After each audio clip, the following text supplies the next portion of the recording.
Menteri Kelautan dan Perikanan Sakti Wahyu Trenggono memastikan pembangunan Kampung Nelayan Merah Putih saat ini telah mencapai 40%. Pembangunan Kampung Nelayan Merah Putih saat ini tersebar di 65 titik. Trenggono mengatakan pemerintah telah menargetkan seluruh pembangunan dapat rampung pada tahun ini. Sekarang progresnya? Progres, sekarang sudah 40%. 40% itu berapa titiknya, Pak? 65. 65. Direncanakan sesuai timeline schedule, Pak?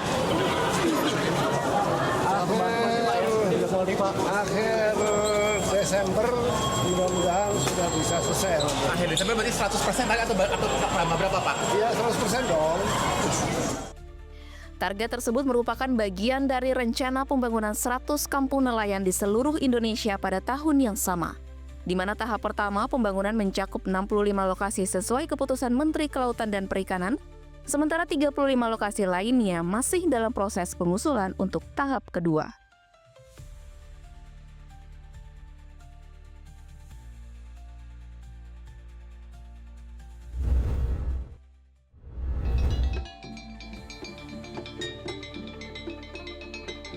Sejumlah orang mengenakan ikat kepala berbentuk kerucut serta busana berbalut kain khas dengan gemerincing lonceng di pinggang. Inilah ritual khas dari masyarakat Kutai Adat Lawas, yaitu belian namang, yang menunjukkan perpaduan tari dan ritual. Prosesi ini biasa dilaksanakan untuk mengobati orang sakit hingga simbol penghormatan kepada tamu atau sosok pemimpin. Masyarakat Kutai Adat Lawas di Desa Kedang Ipil, Kabupaten Kutai Kartanegara, Kalimantan Timur masih aktif melestarikan warisan budaya ini.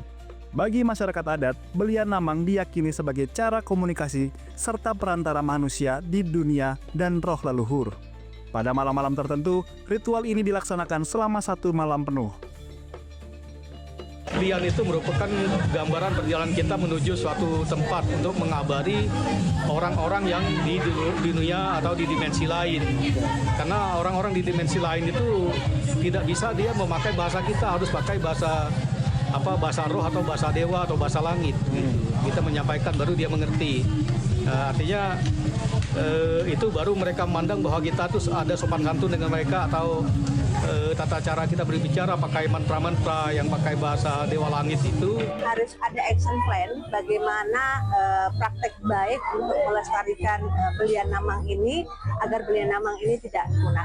Karena saya yakin bahwa dalam prosesi belian namang ini banyak sekali nilai-nilai budaya leluhur kita itu sebetulnya yang diwariskan. Sebagai contoh misalnya bagaimana mereka ikhlas menolong, karena belian namang itu kan tujuannya adalah memberikan doa, memberikan kesembuhan, dan macam-macam praktek-praktek baik.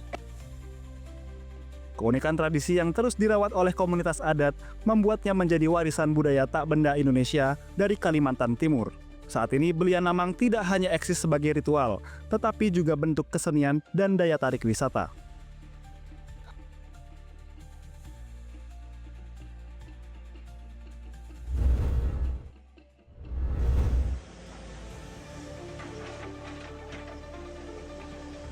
Penanganan bencana tanah longsor di Dusun Situngkul, Desa Pandan Arum, Banjarnegara, Jawa Tengah masih terus diupayakan.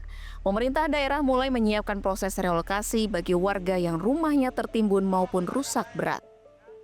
Badan Penanggulangan Bencana Daerah BPBD Banjarnegara bersama pihak terkait telah memverifikasi rumah terdampak untuk menentukan prioritas dari rumah roboh hingga rusak ringan.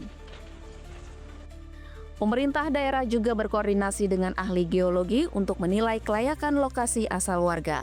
Kepala Pelaksana BPBD Banjarnegara Aji Piluroso menjelaskan, lahan untuk relokasi adalah tanah milik pemerintah seluas sekitar 3 hektar, dengan pembangunan yang ditargetkan rampung pada awal 2026 mendatang.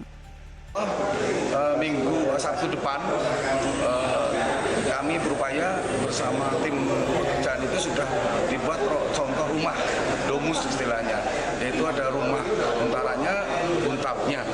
Insya Allah nanti satu aja dulu, setelahnya itu kita kejar, mudah-mudahan di akhir tahun atau awal tahun 2026 ini sudah bisa selesai semua untaranya. Saat ini terdapat 119 pengungsi di 3 titik dengan total 335 kepala keluarga yang potensial menjadi penerima hunian sementara. Pembangunan hunian sementara akan dimulai pada Senin pekan ini, sementara akses jalan menuju lokasi sedang disiapkan Dinas Pekerjaan Umum dan ditargetkan selesai dalam sepekan.